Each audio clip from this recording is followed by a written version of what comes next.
Ito yung tinatanim. Ito. Ganito. Ayan, hinog na yan. Yun na. Kasi pag kumpel ng mga ganyan. Pengi ako neto, tatanim ko. Eri neng.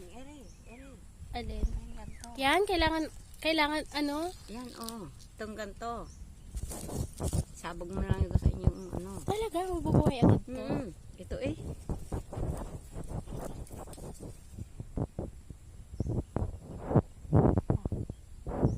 Magigulang, Eri. Magigulang ang tatanim. Ano to, 100% mabubuhay pag ano. O may hindi... Lagay mo lang yan doon sa iyong paikot-ikot na ganyan. Buhay na yan. Talagang niya mabuhay. Thank you. Sasaboy ko to doon. Salamat, te. Ako kasi pag magtalim, hindi mo ako nanganganito. Bakit? Hindi ako nanganganok. Bakit ako nalulula ba? Masarap yan. Maraming benefits yan. Ay, nalulula nga sa Sarap to sa ano, masarap to sa tawag nito. Sardinas. Oo, pwedeng gisa mo sa Hindi ako sardinas. nakain.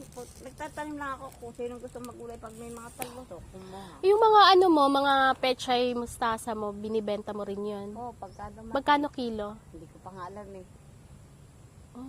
Kasi sa ano palengke namin sa Imos, 80 per kilo. Isang 80. 80. 80 isang kilo. Ako ba magbenta? Minsan 10 lang, 20, ganyan. Oo. Tali-tali. 10 per tali doon, 2 piraso. 2 piraso? Oo. 10? 10.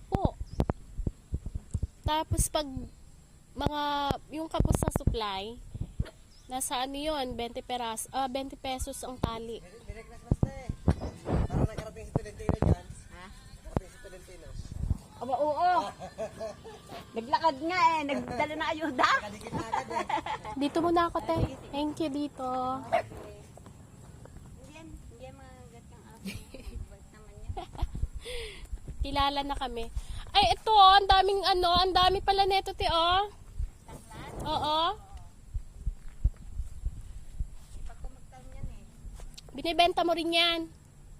Hindi ah. Hindi ako nagbebenta. Bakit gusto mo magtanim? May tanim ako dyan, di pa masyadong ano. Oh, maliliit pa. Yung Kilala mo to? meron po ako niyan. Ganito. Panlagay din yung sildero ko. Oo, ano yan? Ang tawag yan sa inyo? Sangig tawag sa Sa amin. amin, Balanoy. Sa Batangas ba? Meron ako niyan, ano ko tat may punla na ako, sumibol na. Mabilis naman dumami.